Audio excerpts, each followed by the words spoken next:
sector sobre otros. Esa es la cuestión que yo pienso.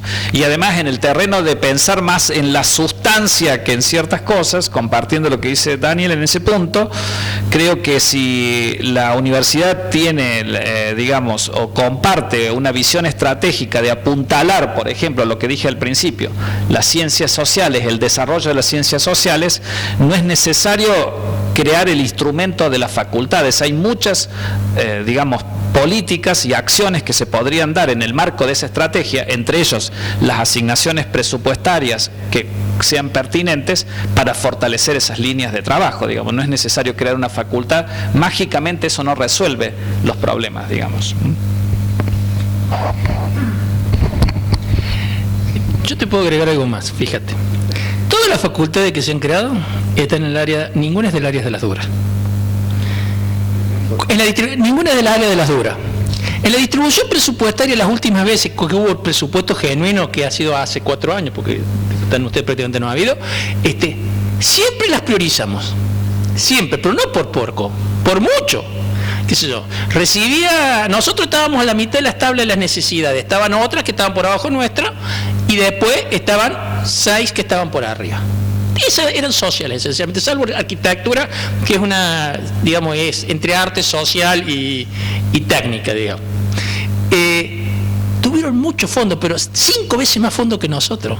Y nosotros lo promovimos, y nosotros lo votamos. Las apoyamos. También yo recuerdo qué se hizo con esa plata. Entonces la plata era para aumentar la dedicación docente o para aumentar el número de docentes, porque no le daban bien los coeficientes. Se usó para coordinadores, se pusieron los amigos, se gastaron toda la plata. Entonces, yo no me puedo olvidar lo que vi. Yo no puedo dejar de ver la realidad. Cuando yo veo, y además, también uno dice, bueno, ya lo probé una vez, 2 veces le distribuimos así, y las 2 veces vi ese resultado. Entonces, primera cosa, uno apoya pero quiere ver resultados, le pone dinero pero quiere ver que la gasten en lo que la deben gastar. Después dicen, no, pero no te metas en qué lo gasto. Tengo la independencia de la facultad, estamos todos, así no funciona. Si además no lo pones en el docente, la próxima vez que vimos el coeficiente seguís teniéndolo bajo porque no lo pusiste donde dijiste que lo ibas a poner, o sea, me está tomando el pelo. Igual que cuando tienen rojo, entonces las superhabilitarias le ponen la plata para cubrir lo rojo. Ahora ya no es más así, pero antes era así. Y había facultades que históricamente estaban en rojo. Entonces los giles le poníamos la plata de nuestros sobrantes para que ellos pudieran cubrir esos rojos, que muchas veces eran de la planta política. Ese es el mundo real, y el mundo con el cual uno tiene que pelear. Y ahí hay una lógica, y esa es la lógica que nos lleva a donde estamos. Yo digo, cuando digo que hay que cambiar el sistema, y pensé en algo que no sea corporativo, es que este país está enfermo con las corporaciones. Y es un gran problema nacional. Entonces, yo creo que mientras sea con sistemas corporativos, va a ser entonces un sistema de luchas. Y los sistemas de lucha nos llevan a donde estamos. Tenemos que buscar, aceptar que hay gente capacitada para ser juez y tomar decisiones por nosotros. Y en eso consiste el sistema de representatividad. Busquemos 5, 6, 7 prominentes donde estemos todos de acuerdo, votemos la lista, salga proporcional, y eso, bueno, que eso tome las decisiones y busquemos los mejores.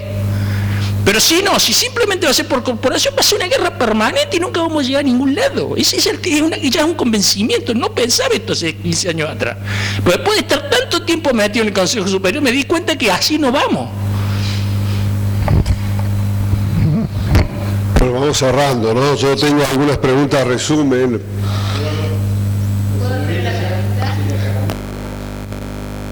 Que pido perdón.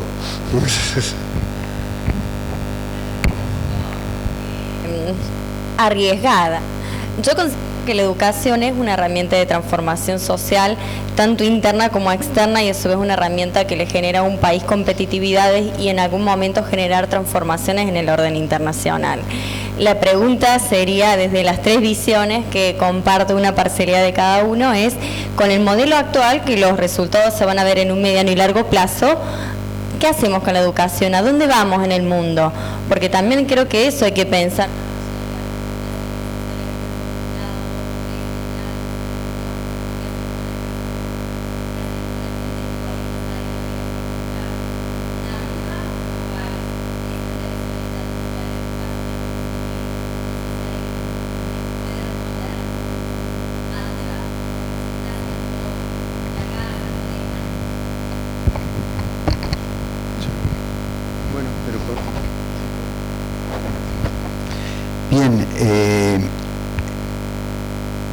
En principio, algún aporte, la pregunta me excede, o sea, si no algún aporte.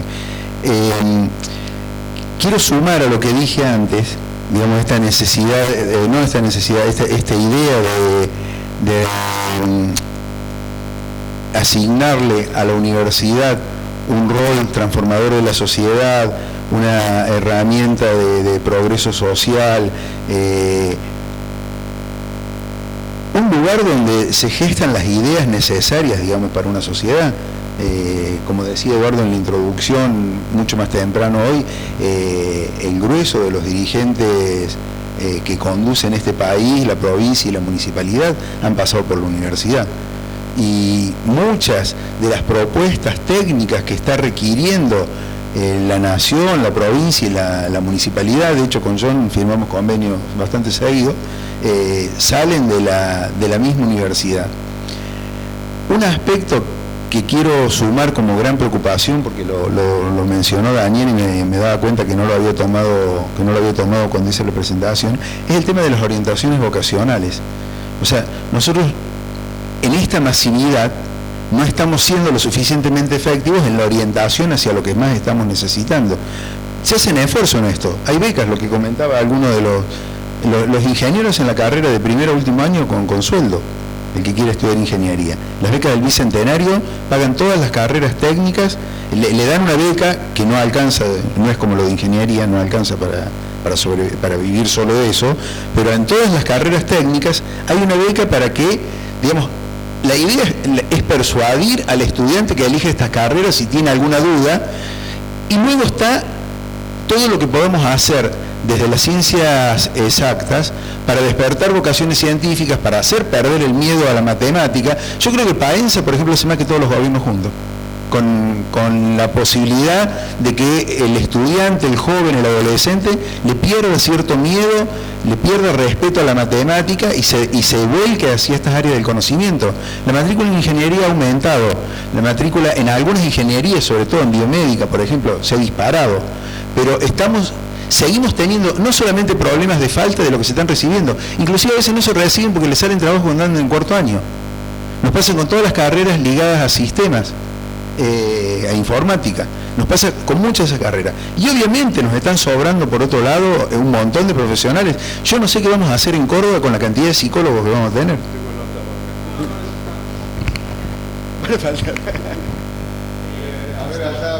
Te hago un comentario sobre las ciencias duras.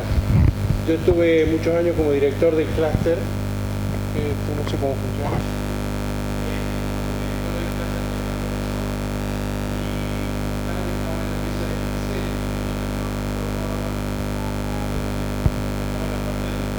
Estudio, digamos, los rectores se reunían.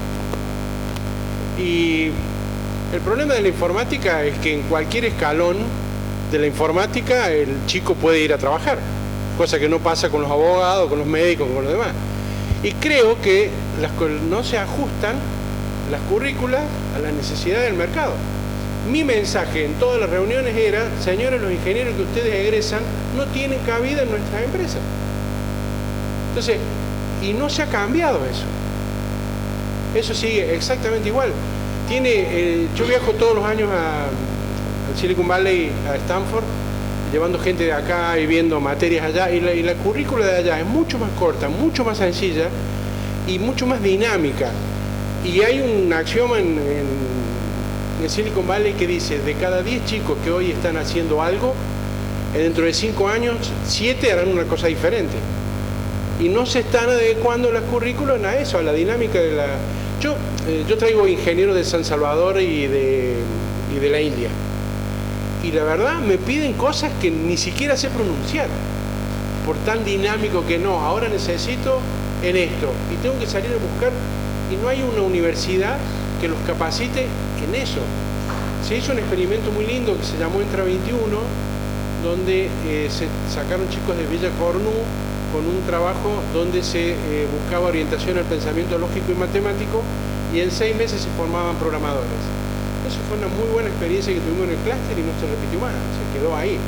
Pero necesitamos, y además me ha tocado estar en todos los estamentos y en la universidad no es el problema. Calidad más, calidad menos, podemos discutir lo que sea. El problema está mucho más atrás, o sea, está en el secundario, con el decano de la tecnológica, ¿cómo se llama, Héctor? Bueno, estuvimos hablando un par de veces con el Ministerio de Educación de la provincia para tratar de participar de alguna manera en los secundarios para mejorar el nivel, porque es horroroso la forma que llegan a la universidad y es horroroso también los fracasos que eso provoca, ¿no? Provoca un desaliento muy grande porque el chico se siente un inútil, terminó el secundario, tiene derecho a ser universitario, pero no tiene capacitación para hacerlo. Entonces, para mí, en defensa de la universidad, ustedes pueden discutir lo que quieran, blanco, negro, podemos hacerlo de un color, pero el problema no está acá. Tenemos una muy buena universidad, me toca a mí comparar en toda América Latina los profesionales egresados nuestros y son por lejos mucho mejores que el resto de América Latina.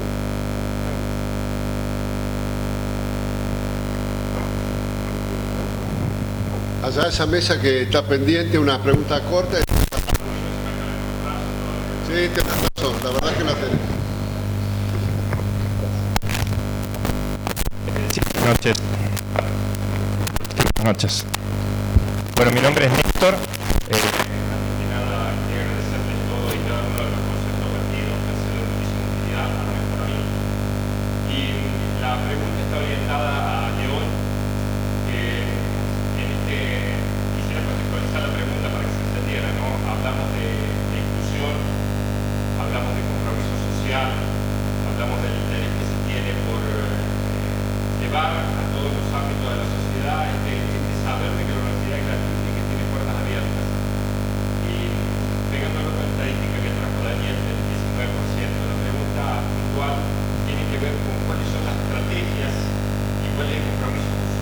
Tiene la universidad para el otro 80%, el que no termina.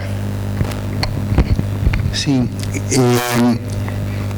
Daniel tiraba esta cifra que yo digo que sí, que es más o menos la cifra actual, es la cifra de la universidad abierta, o sea, el factor de la universidad con ingreso es la cifra aproximada de la universidad abierta histórica. No estamos generando un mayor número, porque estamos teniendo un mayor ingreso, pero no un mayor porcentaje. De todas maneras, estamos aportando formación a la sociedad en su conjunto. Y esto, digamos, es un problema que nos preocupa, que haya un 80% de estudiantes. Hay una cosa a tener en cuenta, ¿no? Esto es el 19, si no me equivoco, Daniel, es terminado en término, ¿no? Es, o sea...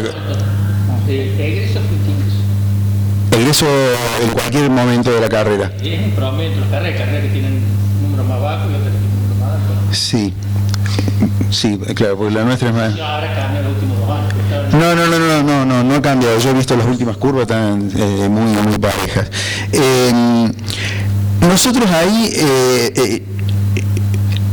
uno de los desafíos que tenemos es el tema de las carreras de títulos intermedios, digamos, que es carreras que puedan tener una salida laboral cuando han realizado la mitad de la carrera.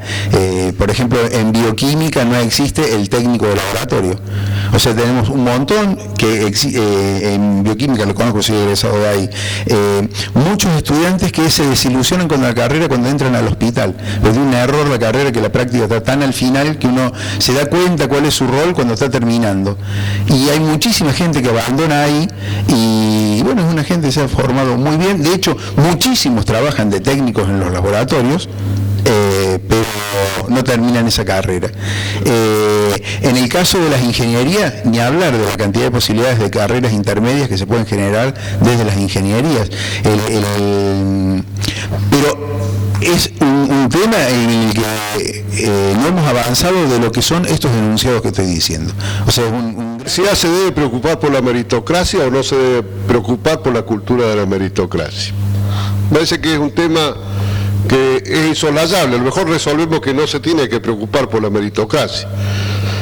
Yo no voy a dar mi opinión, pero creo que el tema es un tema fundamental.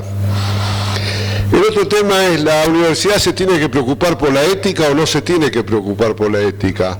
y cómo se desarrolla la ética, la práctica de la ética, la concepción de la ética en la universidad, o simplemente la universidad es profesionista, yo estudio física o estudio contabilidad o estudio psicología, estudio la técnica que hace y salgo como una especie de jabón de producción ahí dando vuelta. El otro tema es, que se señaló acá también, que las mediciones, visto por un lado, por el otro, por cuadrado, por redondo, demás, nos da mal. Entonces, y aparte no nos gusta medir. Por lo tanto, ¿por qué no nos gusta medir? Si no nos gusta medir debe ser porque no nos confiamos mucho en lo que medimos, a pesar de lo que yo también creo que hay una capacidad intrínseca en determinados niveles de egresados de la sociedad argentina universitaria que son increíbles para el sistema universitario. Pero tiene que ver más, me parece a mí, con la cultura familiar y de ciertos gestos culturales. El otro tema que me parece que es un tema de discusión y que no se agota en esto es el rol de la universidad. ¿Debe la universidad suplantar la escuela secundaria? ¿O el problema de la escuela secundaria y primaria es un problema del Estado que debe ser encarado desde el Estado? Y la universidad puede colaborar desde el punto de vista de la formación de los equipos, los docentes, que sí creo que tiene, pero me parece a mí que de ninguna manera tiene que reemplazar algo que no hace a sus fines, si estamos de acuerdo que la meritocracia, la ética además debe ser planteado como un elemento fundamental.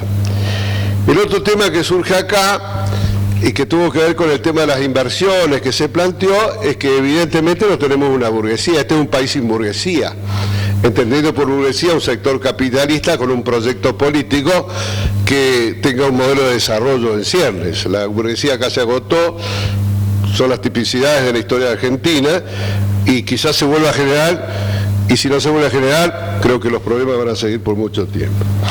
Otro tema es que aprovechando ese nivel de coeficiente intelectual tan propio de la Argentina, donde hay niveles culturales brutales significativos, me refiero, en el teatro, las artes, el cine, o en algunos aspectos de la ciencia, sin embargo no tenemos el poder político para reformar modelos. Todo ese sistema, por ejemplo, que tiene que ver con las dificultades de formación de los secundarios, de la estructura social, podría ser muy bien modelada distinto si la universidad se reformara a sí mismo y en cada carrera, como dijiste, creo que lo dijiste vos, si ¿para qué quiero estudiar de laboratorio 5 años y después mi práctica con 2 años, 3 años es suficiente? Y en todas las facultades y en todas las carreras pasa lo mismo.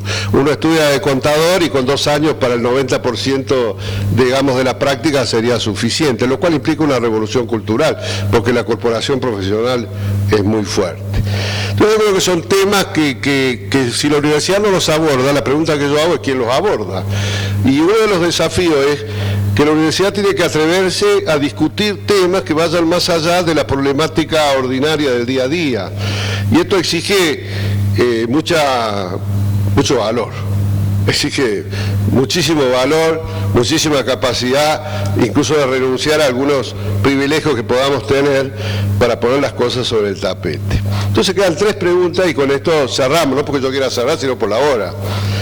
El uno, un tema que no se tocó acá, pero tiene que ver brutalmente con el tema de la meritocracia, la ética y demás, que es sobre el sistema de elección. Está en vista la reforma del sistema de elección de rector. Me parece que es un tema que esta mesa, con el nivel que tienen los 3 panelistas, no se puede soslayar.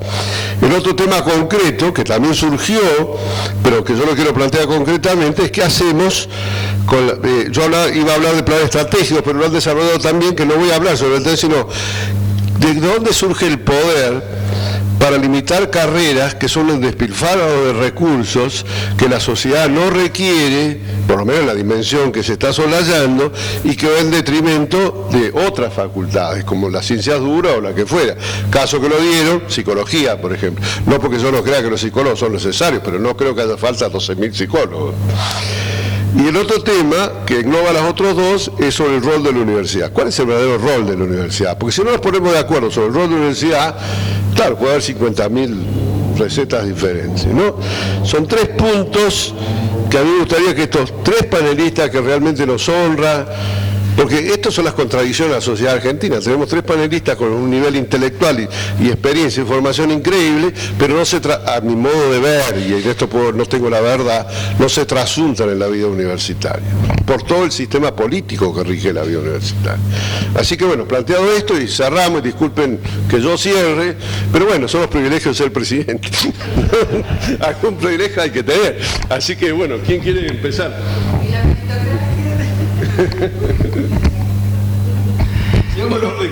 Bueno, entonces lo primero que decías es la reforma política. La reforma política. En el tema de la reforma política yo tengo una posición muy clara desde hace muchos tiempos. Yo creo en un sistema directo. Creo que que da más legitimidad, y los sistemas que tienen más legitimidad permiten que la gente apoye más lo que hace la conducción. No se cuestionan los procedimientos y evitan discusiones estériles después si hubo trampa o no hubo trampa.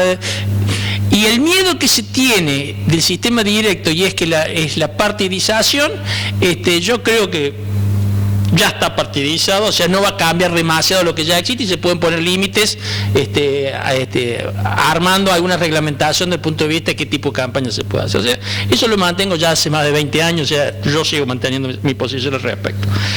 El segundo tema que tiene que ver con el tema de la capacidad estratégica para limitar los recursos para determinadas áreas. Bueno, eso es difícil. Yo creo que la mejor manera de eso siempre es la persuasión. El problema claramente está en lo que están diciendo. Fíjense, le damos a los chicos, pueden entrar gratis, lo becamos y no quieren seguir ingeniería. Y tienen garantizado, bueno, ahora la cosa se ha complicado, pero durante estos últimos años tenían garantizado trabajo. Ahora, ¿qué pasa? Por eso yo les digo que aquí hay algo cultural que no está funcionando. Este era un caso típico de las contradicciones de nuestra propia cultura. ¿Por qué no anda? Y esto yo me he roto la cabeza. Con vos hemos estado con Negrini, hemos estado trabajando en eso, o sea, estuve en la fundación. Hicimos un programa con el gobierno de la provincia para el tema informático. Y de golpe nos dejó, pero nosotros apuntábamos al secundario, como decías vos, y habíamos armado un programa hacia el secundario. De paso, con el tema de la meritocracia es clave. Ahora, ¿cómo una universidad meritocrática? Yo no puedo tener una universidad meritocrática si el país no es meritocrático. ¿Dónde arrancamos? Bueno, no sé, alguna vez hay que arrancar, pero está claro que es toda una cultura no meritocrática. Lo que decía recién alguien que preguntó sobre, creo que se fue Eduardo, el tema de que ha salido en los diarios, del tema de Buenos Aires, Scioli tuvo que salir a decir que iba a vetar la ley, que no estaba de acuerdo. Efectivamente, habían dicho que no había más aplazo, que podía ser profesor y gente que no tuviera título. Las señales no meritocráticas, las sociedades son permanentes y después queremos exigir. Obviamente yo tengo los valores, la cultura, el esfuerzo, pero hay que dar señales. Bueno, esas son las cosas que yo veo, son todas cosas que vienen de una cultura. Porque digo, yo como síntesis, cuando yo digo todas estas cosas y las he pensado 50.000 veces, lamentablemente, como tiene que ver con una cultura, soy pesimista. Porque al menos los últimos 100 años de la humanidad, el único pueblo que yo le vi que cambió bastante su cultura, tuvo que pasar por 2 guerras mundiales, arrasar su territorio y perder el sector de la Prusia Oriental, que era el más belicoso de todo. Y ahí cambiaron la cultura. Y empezó a ser un país demócrata.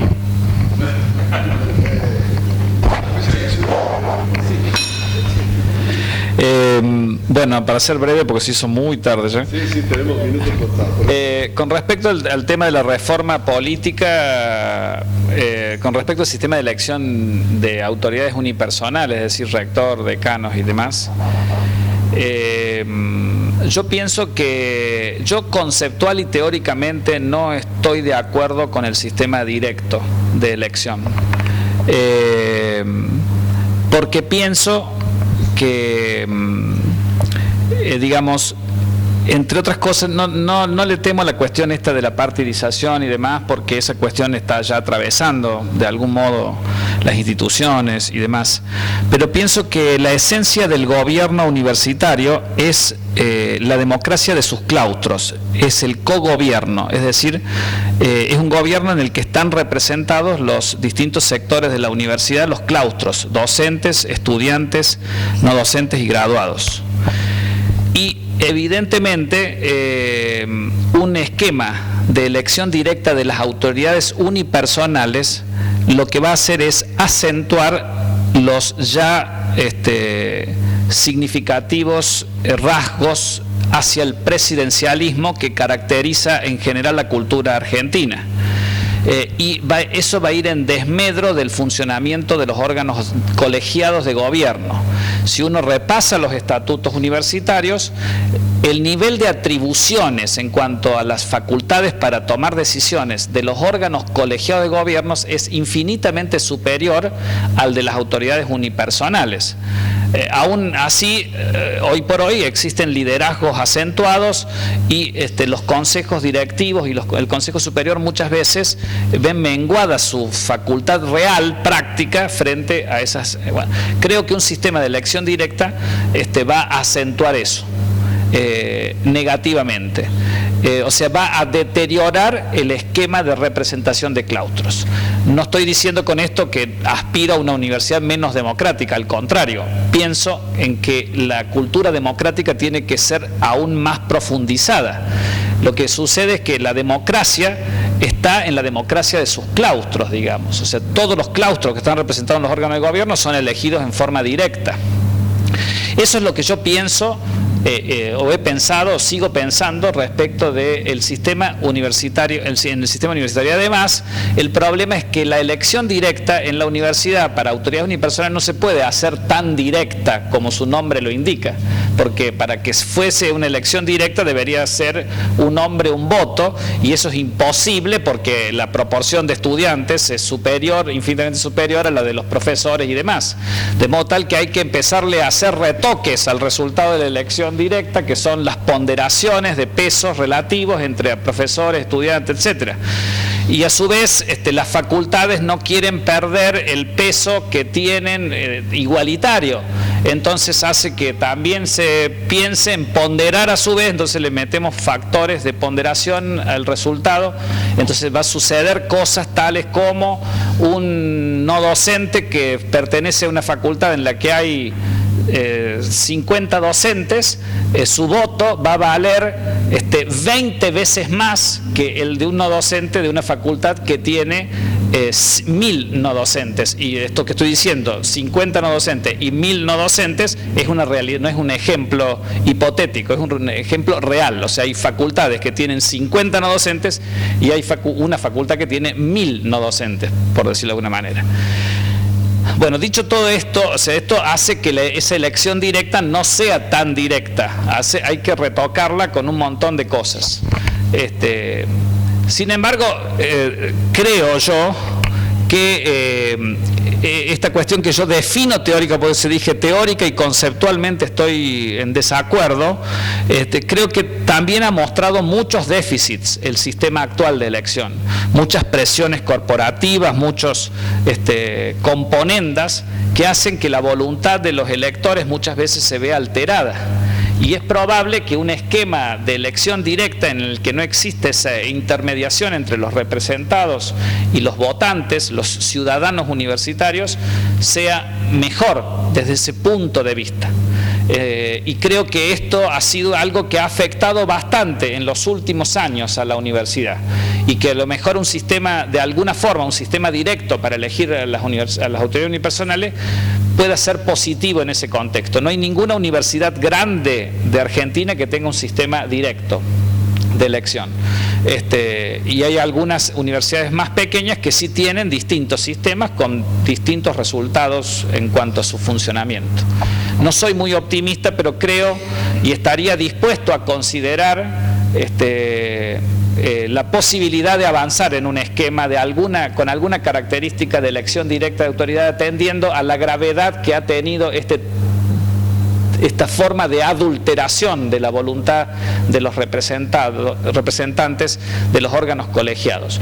Con estos otros problemas que los vamos a hacer. Digamos, si hoy por hoy hay ciertos rasgos personalistas en una facultad o lo que fuese, sin duda un esquema de elección directa va a acentuar ese personalismo o ese presidencialismo, entre comillas. Eso no hay dudas, porque la persona que va a ser electa por toda la comunidad va a tener mayor legitimidad que cualquiera de los otros miembros, también elegido en forma directa por sus claustros. Pero bueno, habrá formas de corregir esos otros problemas y tal vez sea oportuno y positivo avanzar en un esquema de alguna forma.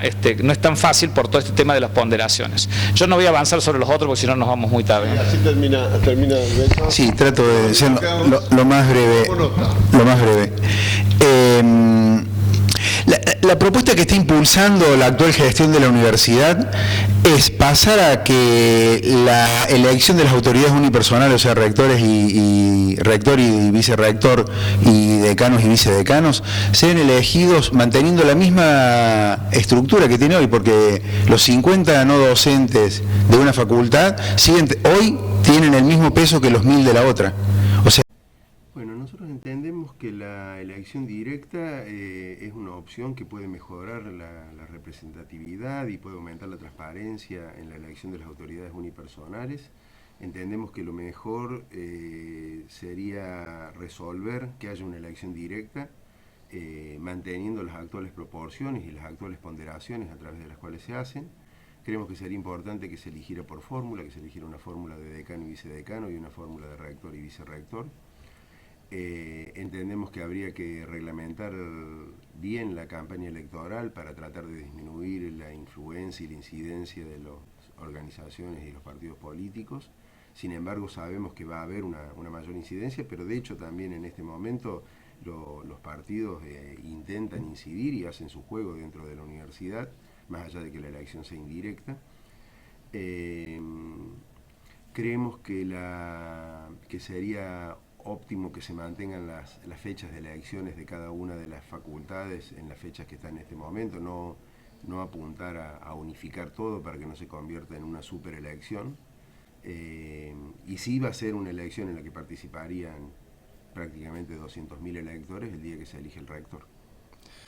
¿No cree que sería problemático, digamos, que tendría más peso, por ejemplo, uno docente en una facultad, un sector donde tienen poco plantel, digamos?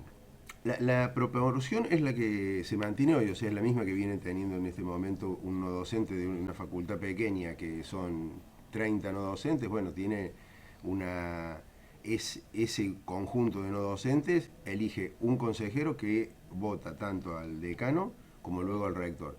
Y en unidades académicas donde hay 1000 no docentes, esos 1000 no docentes eligen a un consejero que luego elige al rector y también elige al decano. O sea, esa desproporción es la misma que está existiendo en este momento, ¿no? Bien, y la última es, ¿cree que esto puede llevar a mayor peso de los cargos ejecutivos unipersonales sobre los colegiados de representación? No es fácil de predecir. Entiendo la pregunta en el sentido de que es diferente probablemente en el imaginario si el decano fue elegido por ese consejo que si fue elegido independientemente de ese consejo. De todas maneras, la idea no es modificar el funcionamiento de los consejos, ni modificar el funcionamiento ni las responsabilidades del decano. Sigue siendo la autoridad máxima de una facultad el consejo directivo y sigue siendo la autoridad máxima de la universidad, en primer término la asamblea universitaria y en segundo el consejo superior. Sí, está.